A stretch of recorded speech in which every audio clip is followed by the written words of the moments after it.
Hello everyone, let's have a look today at how to create a digital surface model, a digital terrain model and a normalized digital surface model. And we're gonna have a look at a few different scenarios where the input data is different. Actually three. Either you have a point cloud that is classified already, then how is the workflow to create those three outputs? You might also have a point cloud that is not classified. Then I'm gonna show you how to do that. And you might already have simply a DSM, so raster, and how to create a DTM if you have a DSM, right? And an nDSM then. The nDSM is easy because if you have a DSM and DTM, you simply subtract the DTM from DSM. If you don't know what I'm talking about, have a look at this linked video up there in the corner, where I'm gonna go into detail of this nDSM calculation. Before we look at eCognition and how this is implemented, let's quickly have a look at the workflows here for the different scenarios. So first scenario is the classified point cloud. For the point cloud, it doesn't matter how you created the point cloud. It can be a LiDAR point cloud coming from photogrammetry, terrestrial laser scanner, it doesn't matter. As long as it is in LAS or LAC format, you can load it in eCognition and run a RuSet and analyze it. Right, so classified point cloud. So you go down this route here. You simply can rasterize the point cloud, right? Creating a DSM. We have an algorithm for that. I'm going to show you that. That's easy. And then rasterize point cloud for the DTM. You need to limit it to the ground points, and that's also possible in this algorithm, rasterize point cloud. And then you say only rasterize points that are classified as ground. Usually you do have gaps then where you have buildings or trees that need to be filled, right? And therefore I added this interpolation. So you can interpolate into those areas. I'm going to show you how to do it in eCognition, and then you get a DTM. Afterwards, if you have both of these files, DSM and DTM, you can compute the nDSM easily. We already have actually a dedicated algorithm implemented in eCognition that takes care of this. The interpolation also could be necessary for DSM, right? If you don't have a point within a pixel, you're gonna have no data or zero value pixel, and then you can or need to interpolate it as well, the DSM, but that's optional, right? The second scenario, if you have a non-classified point cloud, the easiest way is to classify the point cloud. In eCognition, we do have an algorithm that takes care of this. Then afterwards, you simply follow the same route as the classified point cloud.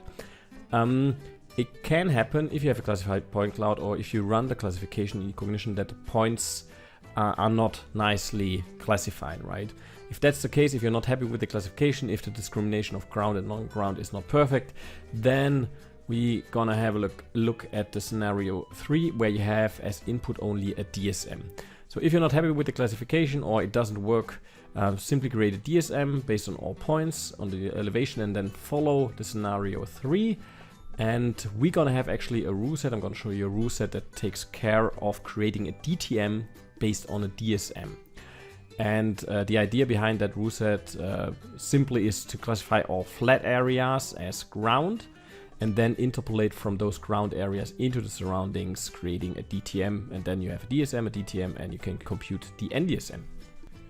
Let's have a look at some algorithms that we're gonna use. So the most important ones. First, the rasterized point cloud that is used to create a raster representation of a feature value of the point cloud, fill pixel value to interpolate into data gaps, median filter, layer arithmetics, nDSM layer calculation to create the nDSM. That's pretty straightforward. Then we're going to use automatic point cloud classification for the non-classified point cloud to classify it. Multi-threshold segmentation, that's going to come in handy at some point as well, especially for the fill pixel value, because we need a discrimination of data and non-data areas as input for the fill pixel value algorithm.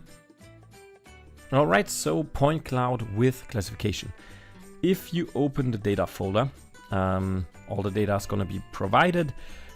You're going to find 4 different folders, and we first going to start with this one, point cloud with classification. You have a point cloud in there, simply drag and drop that into eCognition. And then eCognition asks for the unit information. I'm gonna choose meters. First time loading a point cloud takes a bit longer because it creates a cache. but after having it opened once, it's gonna open way faster the second time. Let's have a look at the point cloud. Here it is. I'm gonna change to the RuSet development layout, arrange the windows. Let's quickly have a look at the point cloud in 3D, so we roughly understand what's going on. Okay, so we do have a hill here, we have vegetation. What is down here? Somehow wetland, I guess. Yeah, not that much ground, but let's check the classification. Change here the mode to classification, and you're gonna see that we have two different colors. Right, you might see the brownish points, and those are ground points, and gray is unclassified. And right, I'm gonna uncheck the unclassified, so you see we have a bunch of ground points that we can use. Okay, when loading a point cloud, the spatial resolution is by default is set to, in this case, 1 meter.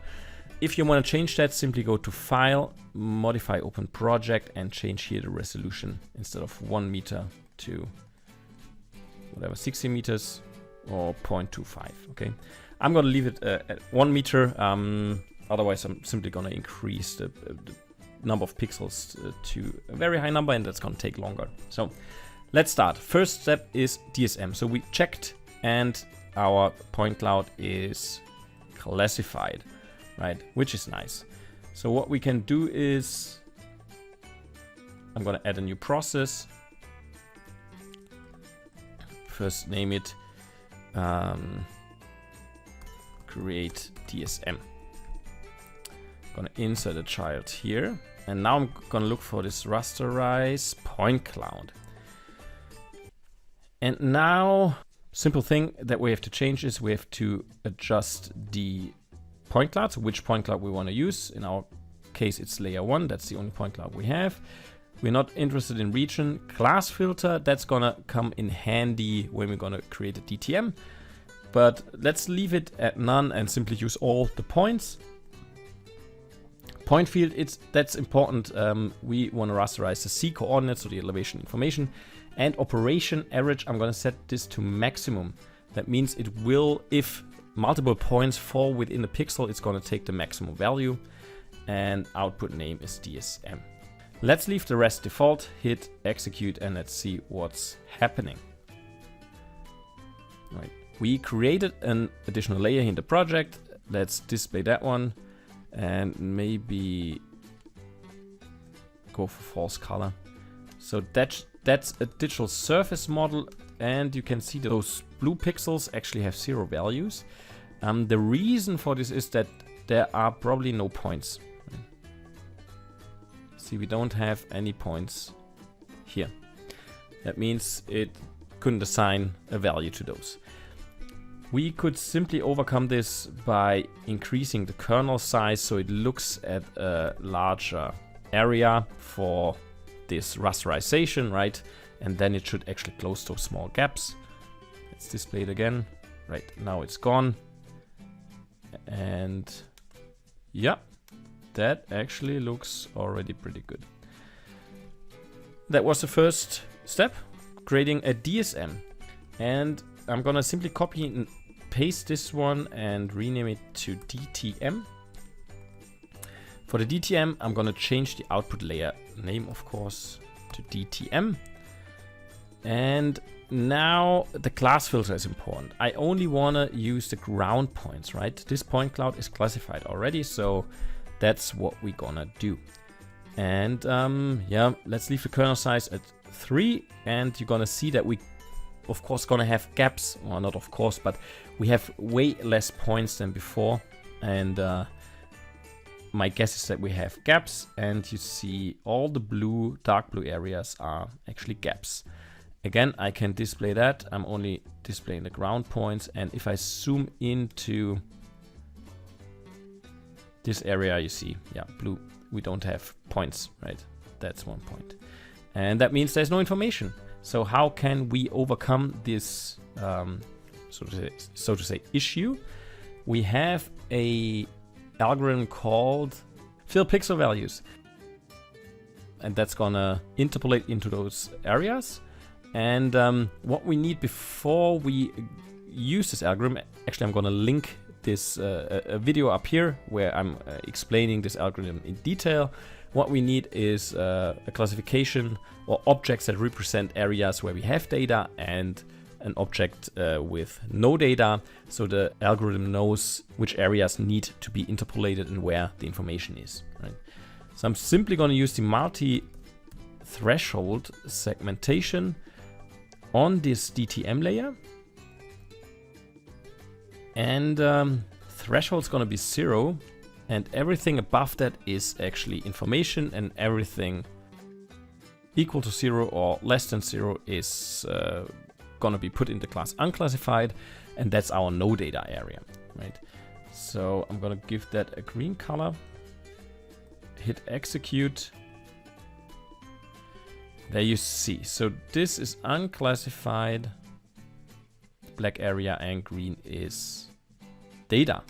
And what we want to do is now interpolate into the black areas based on the information of the green areas. And again, I'm going to look for this fill pixel values. That's the algorithm. Class filter is unclassified. Those are the areas that we want to interpolate into. Then input layer is our DTM class filter. That's the class that holds the information, right? And then calculation mode, inverse distance weighting. Execute. All right, and this took ages, 2 minutes and 29 seconds. And if you know what is going on in here, we use the calculation mode, inverse distance weighting. Each newly computed pixel is based on the information of the surrounding object. And this object here is very complex. So all the touching pixel values here are input for each pixel that is computed based on the distance inverted, right? So it's just simply very complicated. So that's why it took so long, but let's have a look at the result. The result is that the gaps are closed.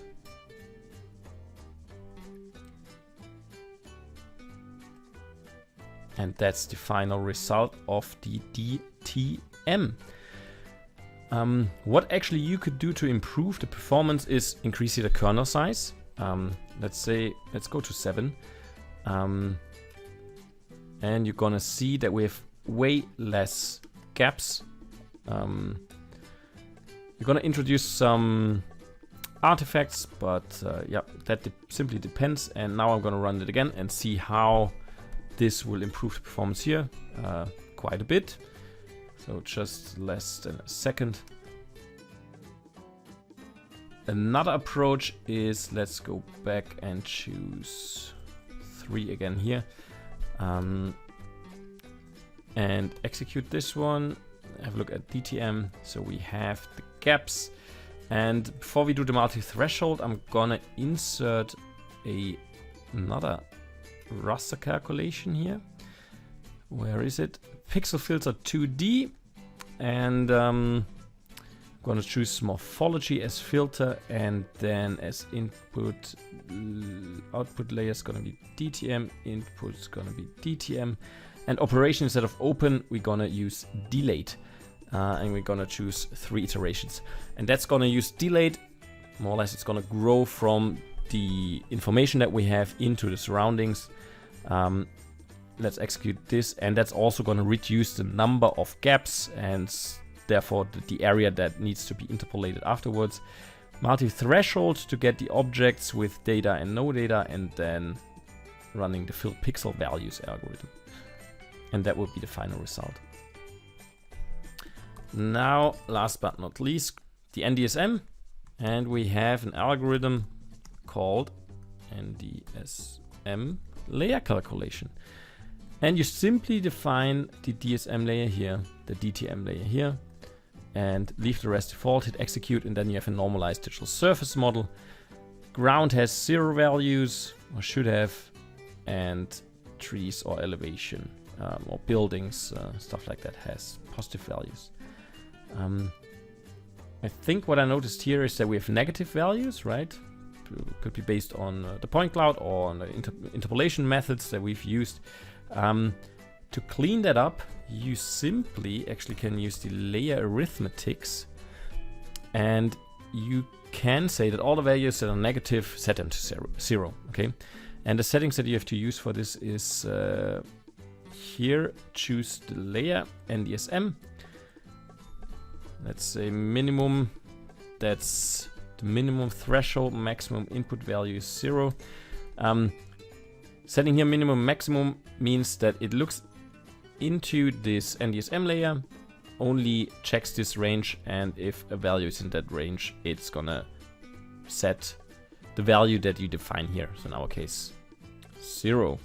And then override the nDSM, 32-bit float, execute. And now we shouldn't have negative values anymore. Right, so 0 values. We had negative values here, so there are no negative values here anymore after the execution of this one.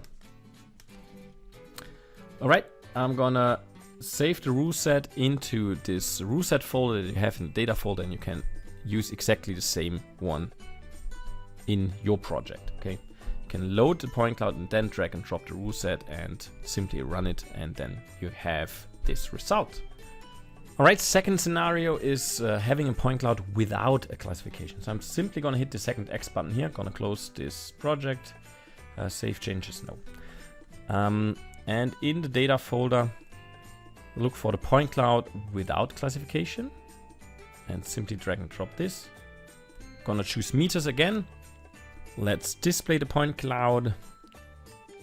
Classification mode is on, gonna go for height, and simply let's check it in 3D. Let's take something here.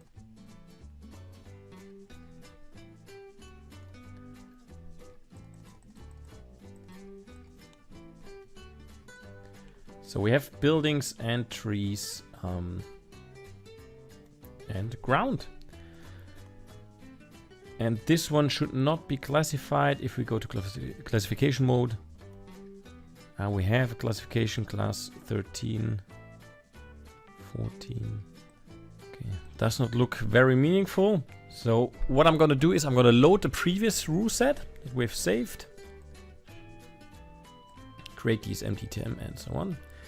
And yeah, actually we can right away compute the DSM, so we can run this section. Because we didn't define a class filter, and that's all correct.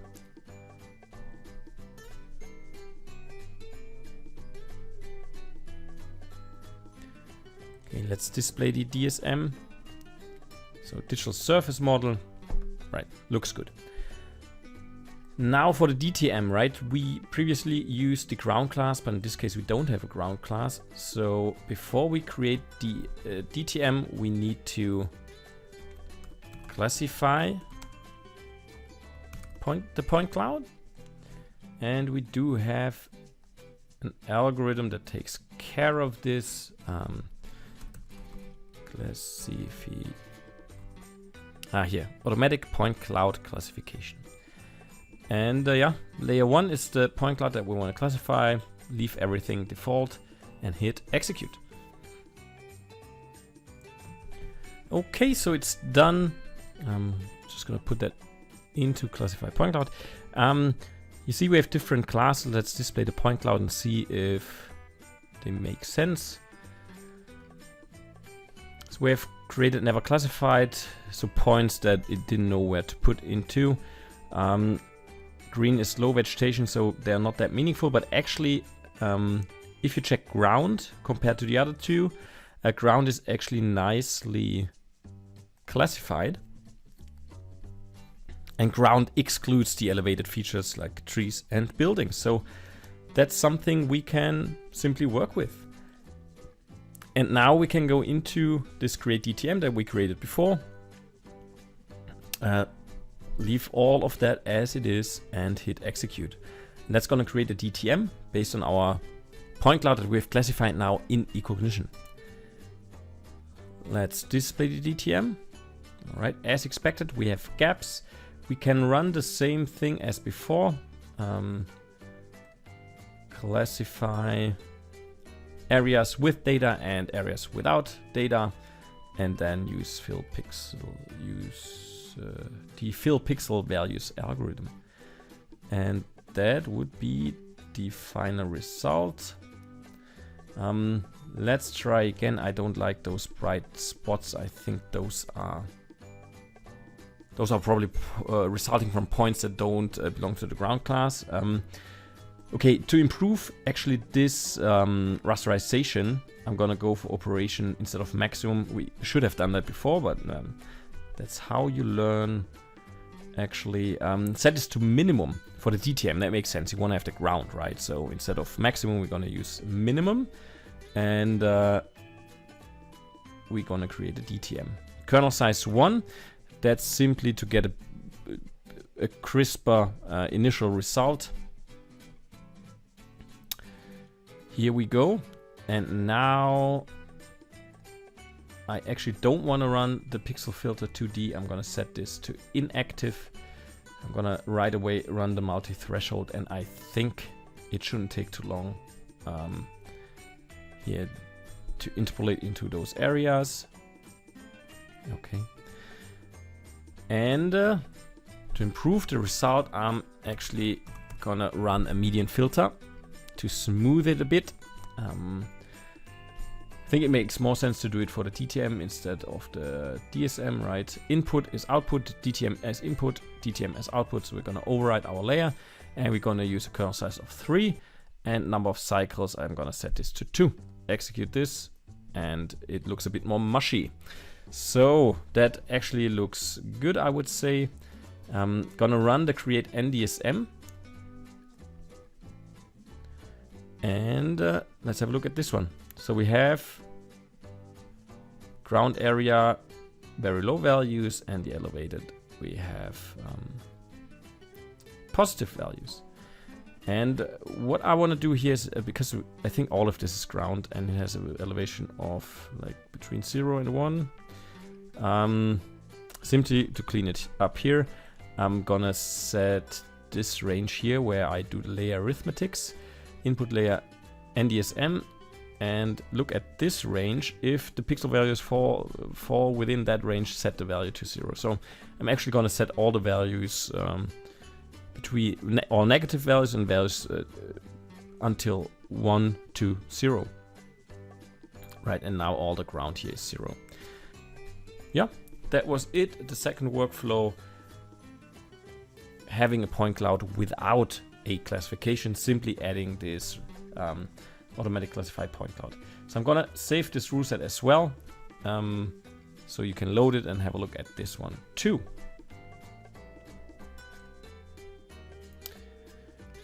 Let's have a look at the last example where you only have a DSM as input. Again, data folder, and now this DSM layer folder, and simply drag and drop this DSM only TIFF. So that's what we have, a digital surface model, right? Only pixel values, we have some buildings. So how would you start here with creating a DTM or deriving a DTM and a nDSM?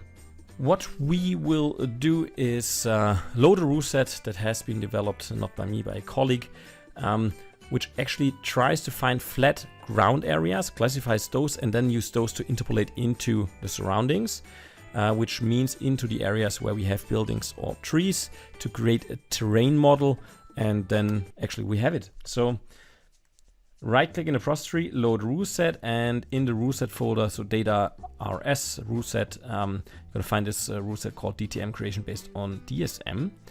Open it. And you have here a more or less sophisticated rule set, and I'm gonna go through it step by step from top to bottom. First thing that we want to do is, or that the rule set does, is classify flat areas, find all flat areas. In this case, again, a median filter is applied on the data set to create a DTM. So input is the layer 1, which is our DSM, right? And we filter it 2 times with the median filter and a filter size of 3, and the output is a DTM. to get a smoother result, right? Then we run this nice algorithm called pixel min max filter, and this can give you, has different modes, but in this case gives you the difference of brightest to darkest pixel in this 2D kernel size. And input is the DTM, output is the elevation max min. And this is a very nice layer because you get, it's more or less like an edge detection. So you get high values where in this window you have high differences, which means if you only have a window size of 3, like here, it's at the edge you get high values because you have the elevated pixels and the ground pixels in that window.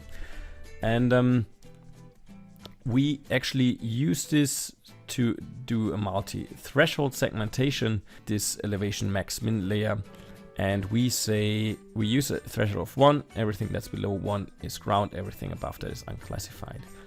And the result looks like this. So brown is now ground, and unclassified is non-ground. And that's simply more or less flat areas that don't have a high variance in pixels in this 3x3 window that was used to compute this min-max raster. Now I'm going to delete the elevation min max because we don't need it anymore. And what we want to do now in the next step is a bit cleaning up those grounds, because all that is, of course, it's not ground, right? So we try to clean it up and really end up with ground objects. So we use the pixel-based object resizing to shrink and grow. Then we're gonna unclassify those that have been more or less removed from the resizing algorithms, and now we merge everything. So we got rid of the small ones, right? That almost looks good. If we look at this area, on display DTM, so those are buildings, right? And those are more or less flat, or based on our definition here in the rule set, currently they're still recognized as flat areas, and that's more or less true, right? And but the difference to ground is actually that the surrounding ground is lower, right? The building objects that are currently classified as ground, they have higher elevation as the surrounding, and that's gonna be useful, that information, and we're gonna use it to kick out the buildings out of the ground class, okay? In next step, I'm simply gonna execute the whole thing.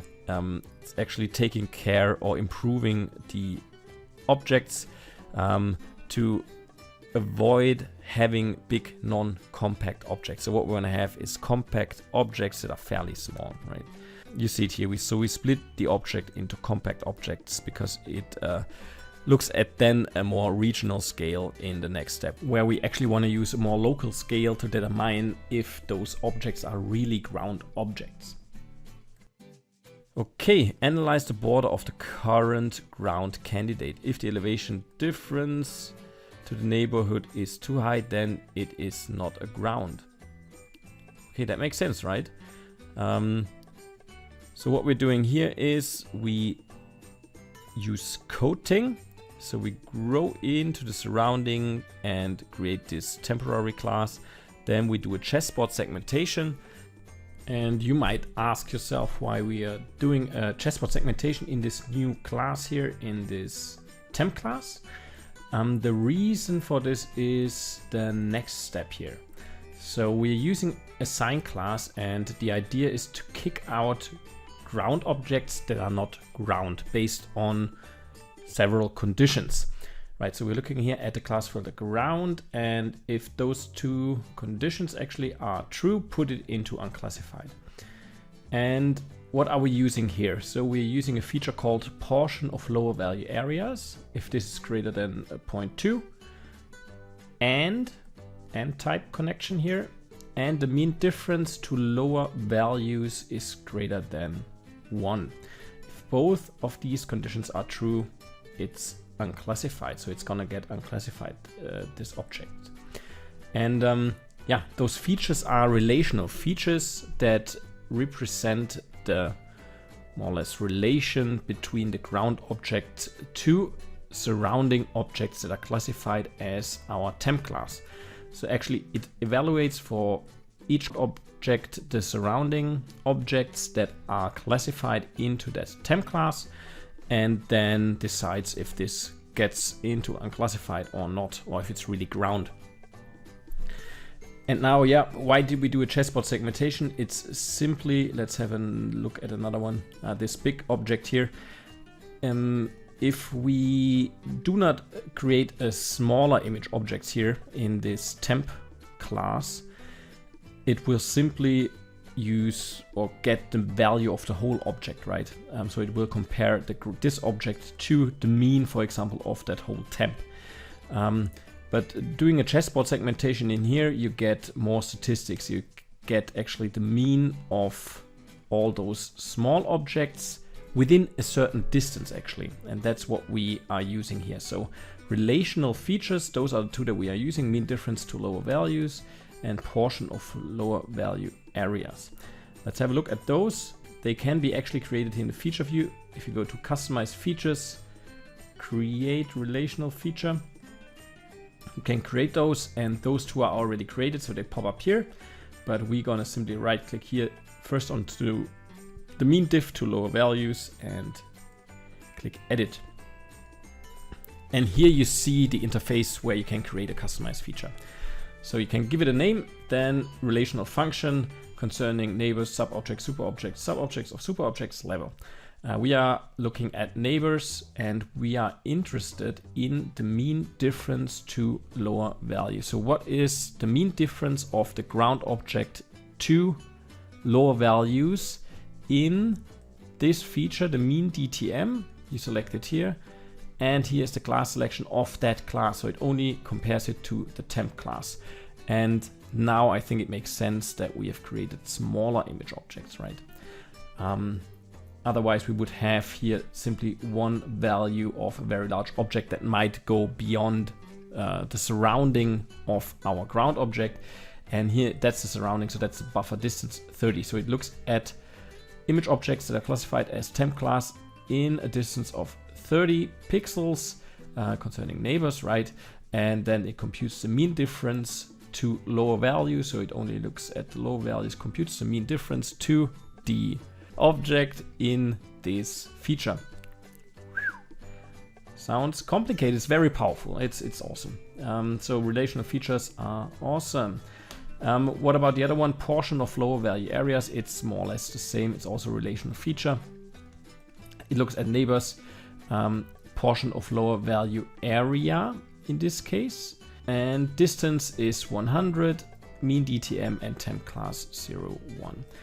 And now we want to kick out objects that are currently classified as ground, but that have a lower value area, a portion of lower value area of greater than 0.2. Let's have a look at this object, 0.2. Portion of lower value area, that's 0.8. And mean difference to lower values greater than 1. Yes, that is greater than 1. It's 13. And actually here the value of this DTM is 118, and the surrounding here, those in this, so we have significant lower values here, right? And that's the reason why those relational features have those values, and yeah, that's why it will be eventually kicked out. This one won't be kicked out, right? Mean difference to lower values is 0.25. Yeah, because it's surrounded by values in this temp class that are more or less like the lower values are more or less the same as the object. So there's not a big difference, right, to lower values. And the portion of lower value areas is also fairly low. And again, the combination is here and, so both have to be true. Portion of lower value area greater than 0.2 and lower values greater than 1.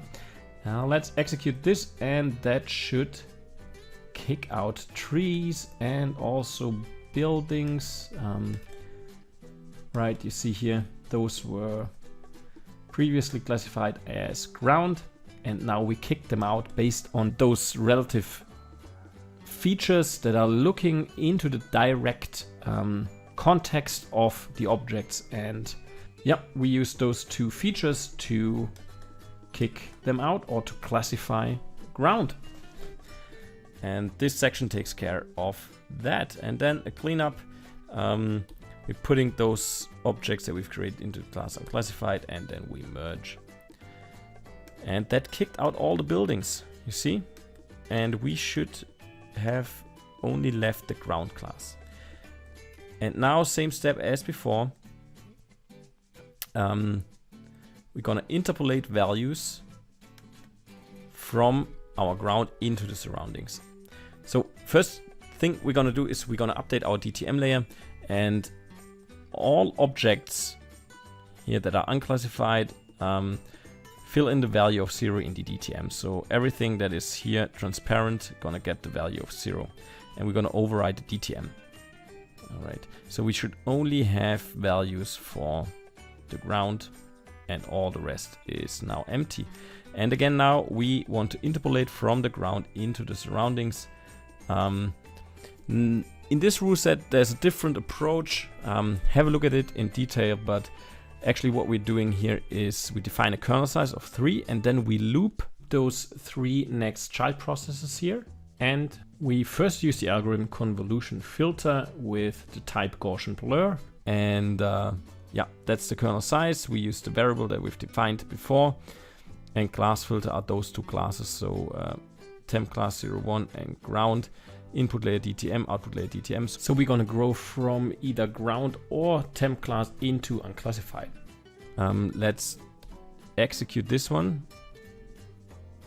And what you will see is because we have this kernel size of 3, it only interpolates a little bit into those 0 value areas. And in this case, we're actually looping, right? Until infinite loop while number of unclassified is greater than 0. So this one loops until there are no unclassified image objects anymore. In the next step, we are doing a multi-threshold segmentation, which now looks at the newly interpolated values, right? And we're adding this temp class to the class with information. And in the next step, we increase the kernel. You see here now it's 7, so kernel times 2 plus 1. And then it loops until there are no unclassified image objects anymore. And we currently have 267. So I simply gonna execute this. And now because the kernel size is larger, it's gonna interpolate more, right? And that's a nice iterative procedure, which gives you actually nice results in the end. So we grow, we do the multi-threshold again. And now it's gonna increase the kernel size to 15. The number of unclassified objects is 67, so it's gonna continue looping here. Execute this again. Increase the kernel size to 31. Now there's quite a bit of interpolation that needs to be done. But I think you get the idea. So it's a step-by-step interpolation and increasing the kernel size. So I'm gonna execute the loop. So it's gonna do it automatically. And there we go.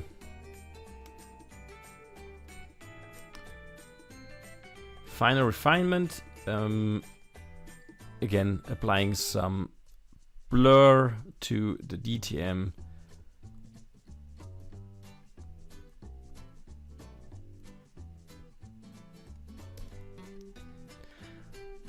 And actually just to the temp class, not the rest. Delete the image objects. And that would be our final DTM. Now computing the nDSM. Let's have a look at this one.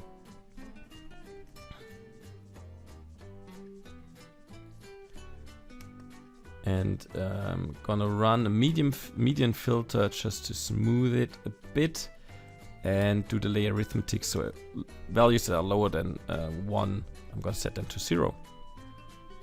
Okay, now ground is 0. We have trees.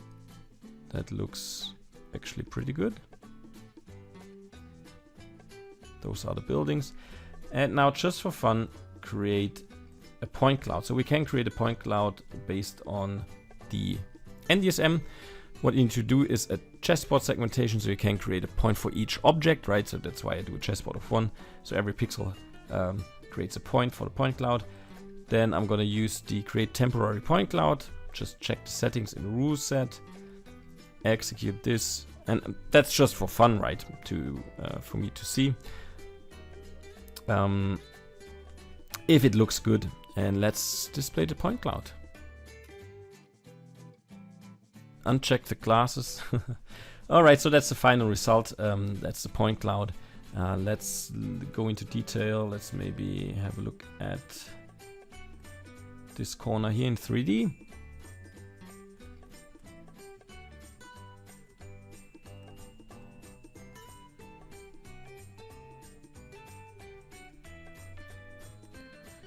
Yeah, I think that looks pretty convincing, right? All those points have the value of 0 because we used the nDSM value as a C value for this point cloud. Let's have a look at another area.